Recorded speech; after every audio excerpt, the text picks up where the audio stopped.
दिन था फ्राइडे का 15 अगस्त 1947। वैसे दिन तो खुशी का था, पर हर इंसान खुश नहीं था। इस दिन देश को दो टुकड़ों में बांट दिया गया था। आज़ादी की बहुत बड़ी कीमत चुकाई थी भारत ने, और इसके मुख्य नायक थे, या फिर ऐसा कहें कि खलनायक, जिन्ना, नेहरू और माउंटबेटन। वैसे आइडिया तो माउंटबेटन का था, पर सबसे ज़्यादा विभाजन पे अड़े थे जिन्ना, और नेहरू की तो मानो दिल की मुराद पूरी होगी। बैठे बैठे ही देश के पहले प्रधानमंत्री बनने का सपना पूरा हो गया। अब कुछ लोग कहेंगे इसमें नेहरू का क्या दोष, और कुछ लोग कहेंगे इसमें जिन्ना का क्या दोष। देश को तो अंग्रेज तोड़ना चाहते थे। तो भैया बात ऐसी है कि आपका घर तब तक कोई नहीं तोड़ सकता जब तक आपके घर में फूट ना हो, और मुस्लिम्स के लिए अलग देश की मांग रखने वाले तो जिन्ना ही थे। अब इसे उनकी छोटी और सीमित सोच समझ लो। उन्हें लगता था मुस्लिम्स के लिए अलग देश बनाने पे मुस्लिम्स ज़्यादा खुश रहेंगे और ज़्यादा तरक्की करेंगे। अब इसका नतीजा तो आपके सामने प्रत्यक्ष है। कैसे बकरी और गधे बेचकर देश में रोटी लाने को मजबूर है पाकिस्तान।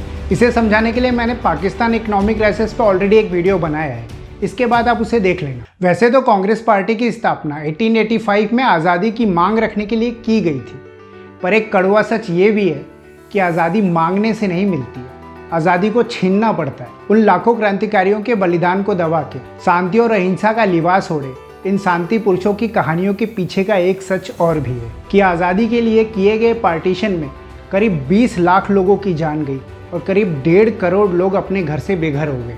लोगों को घर से निकाल के लूटा जा रहा था, महिलाओं का बलात्कार किया जा रहा था।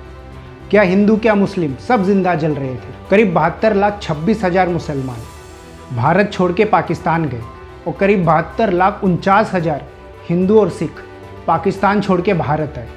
आज़ादी की कीमत क्या होती है कोई इनसे पूछे, और इसका कारण देश को धर्म के आधार पर बांटा गया। जी हाँ, आप कोई भी हो, आप हिंदू हो या मुस्लिम हो, आप सेकुलरिज्म का चाहे जितना गाना गाते हो, लेकिन सत्य यही है, देश को धर्म के आधार पर बांटा गया। क्योंकि कुछ लोगों को मुस्लिम देश चाहिए था, क्योंकि उन्हें लगता था मुस्लिम हिंदुओं के साथ रह के सुरक्षित नहीं है।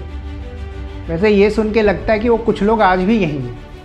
तो धर्म के आधार पर पार्टीशन के बाद एक मुस्लिम देश पाकिस्तान बना और दूसरा हिंदू देश भारत। अरे ये क्या बोल दिया मैंने, ये तो पाप हो गया। हिंदुओं का तो कोई देश ही नहीं है, एक सेकुलर देश भारत। हाँ अब ठीक है, कुछ ठीक से कनेक्ट नहीं हो पा रहा ना।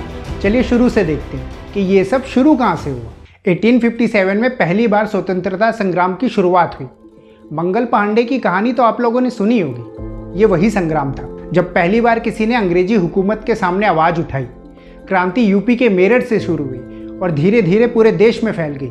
1885 में आज़ादी की मांग के लिए भारतीय राष्ट्रीय कांग्रेस की स्थापना की गई, पर इसने आज़ादी पे कम और भारतीयों को देश में किस तरह से बेसिक फैसिलिटी और अधिकार मिले इस पे इसने ज़्यादा ध्यान दिया। 1905 में मुस्लिमों के हितों के नाम पे ऑल इंडिया मुस्लिम लीग की स्थापना हुई, जिसका मुख्य उद्देश्य मुस्लिम लीडर्स को आगे लाना और मुस्लिम्स को देश में रिप्रेजेंट करना था। 1920 में महात्मा गांधी ने नॉन कोऑपरेटिव मूवमेंट की शुरुआत की। जी हाँ, स्वराज हमारा अधिकार है।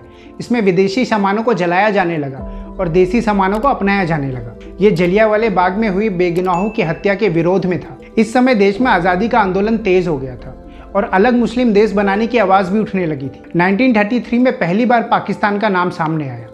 कैम्ब्रिज यूनिवर्सिटी के छात्र रहमतुल्लाह चौधरी ने यह नाम सुझाया था, और 1940 में मोहम्मद जिन्ना ने पहली बार अलग मुस्लिम देश की मांग सामने रखी। 1945 शिमला कॉन्फ्रेंस में लॉर्ड वेवल ने जिन्ना के अलग मुल्क वाली थ्योरी को खारिज कर दिया। इसके बाद 1946 में जिन्ना के इशारे पे बंगाल के अंदर हिंदू मुस्लिम विद्रोह शुरू हो गया। इस दंगे में करीब 5,000 से ज़्यादा लोग मारे गए, 20,000 से ज़्यादा महिलाओं के साथ बलात्कार किया गया, लाखों घरों और दुकानों को जला दिया गया, और अंग्रेजी सैनिक खड़े तमाशा देख रहे थे। उन्होंने कोई भी एक्शन नहीं लिया। हिंदू मर रहे थे, मुस्लिम मर रहे थे, पर अंग्रेजों का क्या, उनके लिए तो सब ब्लडी इंडियंस थे। इसके बाद गांधी जी ने जिन्ना को मनाने की बहुत कोशिश की, पर जिन्ना अड़े रहे। गांधी जी ने उन्हें भारत का पहला प्रधानमंत्री बनने का पद भी ऑफर किया, पर वो नहीं माने। वो अलग मुस्लिम देश की मांग पे अड़े रहे। जिन्ना को मुस्लिम देश चाहिए था और नेहरू को प्रधानमंत्री की गद्दी। ना किसी को हिंदुओं की फिक्र थी, ना किसी को मुसलमानों की फिक्र थी, और खैर देश को तो छोड़ ही दीजिए। जून 1947 में लॉर्ड माउंटबेटन ने पार्टीशन का प्रस्ताव रखा, जिसे जिन्ना और नेहरू दोनों ने स्वीकार कर लिया। 1947 ब्रिटेन की पार्लियामेंट में इंडियन इंडिपेंडेंस एक्ट को पास किया गया, और मिडनाइट 15 अगस्त 1947 को इंडिया और पाकिस्तान को 2 सेपरेट कंट्री डिक्लेयर कर दिया गया। यह है अहिंसा के मार्ग पे चल के देश के आज़ादी और बंटवारे की कहानी। इसमें सिर्फ और सिर्फ 20 लाख लोग मारे गए और 1.5 करोड़ लोगों को अपना घर छोड़ना पड़ा। अहिंसा का मार्ग, ये वो हिस्ट्री है जो हमें बताई जाती है, पर शायद मैंने कुछ ज़्यादा ही बता दिया। इसमें भी बहुत कुछ छुपाया जाता है, पर आपको इसमें कुछ मिसिंग नहीं लग रहा? चलिए मैं कुछ नामों का जिक्र करता हूँ, शायद आपको कुछ याद आ जाए। भगत सिंह, सुखदेव, राजगुरु, सुभाष चंद्र बोस, बाल गंगाधर तिलक, दामोदर सावरकर, लाला लाजपत राय, चंद्रशेखर आज़ाद। आज़ादी तो इन्होंने दिलाई थी ना हमें, पर इनका नाम हमेशा इन आज़ादी की कहानियों से गायब क्यों रहता है? इन्हें क्यों सिर्फ नेताओं के भाषण में और शहीद दिवस पे ही याद किया जाता है? इनकी शहादत के किस्से तो सुनाए जाते हैं, पर आज़ादी में इनका क्या रोल था इस पर कोई रिटन डॉक्यूमेंट नहीं मिलता। मिलता है तो बस गांधी नेहरू का नाम। जी हाँ, लिखित रूप से सरकारी दस्तावेज में कहीं भी इनका जिक्र नहीं है कि इनका देश की आज़ादी में क्या रोल था। जिस जलियांवाले बाग के बाद गांधी जी ने स्वराज आंदोलन की शुरुआत की, उसी जलियांवाले बाग में एक 12 साल का लड़का ये सारा इंसिडेंट अपनी आंखों से देख रहा था। जी हाँ, नाम है भगत सिंह। 23 मार्च 1931 को भगत सिंह को फांसी पर चढ़ा दिया गया, पर अगर भगत सिंह चाहते तो कभी पकड़े ही नहीं जाते, वो फांसी से बच सकते थे। पर भगत सिंह ने इस पे क्या कहा था, ये उनके ही लिखे देश के नाम इस खत से समझिए। स्वाभाविक है कि जीने की इच्छा मुझ में भी होनी चाहिए, मैं इसे छिपाता नहीं हूँ, लेकिन आज मैं एक शर्त पर जिंदा रह सकता हूँ कि कैद होकर या पाबंद होकर ना रहूँ। मेरा नाम हिंदुस्तानी क्रांति का प्रतीक बन चुका है। क्रांतिकारी दलों के आदेश और कुर्बानियों ने मुझे बहुत ऊंचा उठा दिया है, इतना ऊंचा कि जीवित रहने की स्थिति में इससे ऊंचा तो मैं हरगिज नहीं हो सकता। आज मेरी कमजोरियां जनता के सामने नहीं है, लेकिन अगर मैं फांसी से बच गया तो वो जाहिर हो जाएंगी और क्रांति का प्रतीक का चिन्ह मध्यम पड़ जाएगा। ऐसा भी हो सकता है कि मिट जाए, लेकिन मेरे हंसते हंसते फांसी पर चढ़ने की सूरत में देश की महिलाएं अपने बच्चों में भगत सिंह की उम्मीद करेंगी। इससे आज़ादी के लिए कुर्बानी देने वालों की तादाद इतनी बढ़ जाएगी कि देश में क्रांति को रोकना नामुमकिन हो जाएगा। और बिल्कुल ही ऐसा हुआ भगत सिंह की फांसी के बाद। जन सैलाब आ गया, लोग सड़कों पे आ गए, अंग्रेजी सरकार का भारत में टिके रहना मुश्किल हो गया। उधर सेकेंड वर्ल्ड वॉर के बाद ब्रिटेन की फाइनेंशियल हालत कुछ ठीक नहीं थी और आर्मी के हालात भी कुछ ठीक नहीं थे। वहीं दूसरी तरफ सुभाष चंद्र बोस ने जापान और जर्मनी से मिलकर आज़ाद हिंद फौज का गठन कर लिया था, जिसने पूरब की तरह से अंग्रेजों के ऊपर हमला करना शुरू कर दिया था। इस मूवमेंट के बाद ब्रिटेन सेना में बहुत सारे भारतीय सैनिकों ने बगावत शुरू कर दी। उस समय करीब 50,000 ब्रिटिश और 3 लाख भारतीय ब्रिटिश की सेना में थे।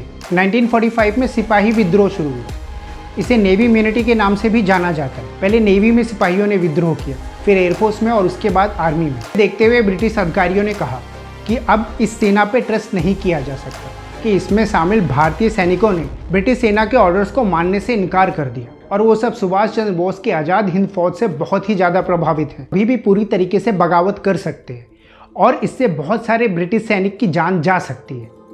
ये देखते हुए अंग्रेजी हुकूमत ने भारत से अपना बोरिया बुस्तर उठा के खिसकना ही समझदारी वाला काम समझा और फिर आनन फानन में इंडिया को फ्री करने का प्लान बनाया गया। पर ब्रिटिश ये नहीं चाहते थे कि ऐसा लगे कि ब्रिटिश डर के भाग रहे हैं, तो उन्होंने नेहरू और जिन्ना को अपना मोहरा बनाया। एक तरफ जहां जिन्ना अलग मुस्लिम देश चाहते थे, वहीं नेहरू भी राज सुख भोगने के लिए व्याकुल थे। गांधी जी की सहमति ना होने के बावजूद भी जिन्ना और नेहरू ने लॉर्ड माउंटबेटन के पार्टीशन प्रपोजल को एक्सेप्ट कर लिया और साइन कर दिया। ये संधि जिन्ना और कांग्रेस के बीच हुई थी। इससे एक बात तो साफ साफ साबित हो जाती कि आज़ादी नॉन वायलेंस मूवमेंट से तो नहीं मिली।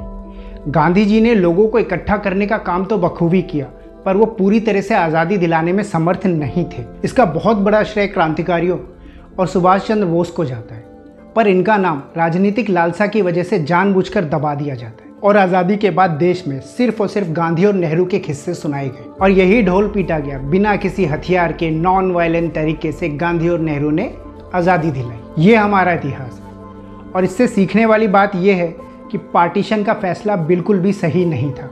इसे आप आज के पाकिस्तान को देख के समझ सकते हैं। और जिन लोगों को लगता है मुस्लिम देश या कोई हिंदू देश बना के इस सारी प्रॉब्लम का सलूशन मिल जाएगा, तो वो बिल्कुल भी गलत है। पिछले 2000 सालों का इतिहास में से 10-15 घटनाओं को उठा के कोई ये कहता है कि हिंदू मुस्लिम के बीच में पहले बहुत प्यार था, या कोई ये कहता है कि हिंदू मुस्लिम के बीच में बहुत नफरत और बहुत झगड़ा था, तो भाई साहब वो इतिहास है, वैसा ही इतिहास जैसा हमारी आज़ादी का लिखा गया है, जहाँ पर्दे पे पर्दे हैं।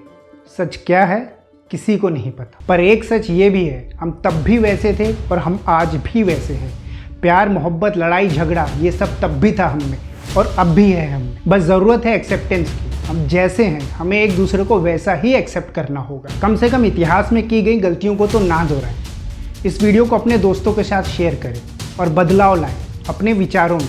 जय हिंद, जय भारत। उम्मीद करता हूँ इस वीडियो से आपको कुछ जानकारी ज़रूर मिली होगी। ऐसे ही और वीडियो देखने के लिए चैनल को सब्सक्राइब करें। मैं विशाल तिवारी, आप देख रहे थे ज्ञानोफाई। देखने के लिए आप सभी का बहुत बहुत धन्यवाद।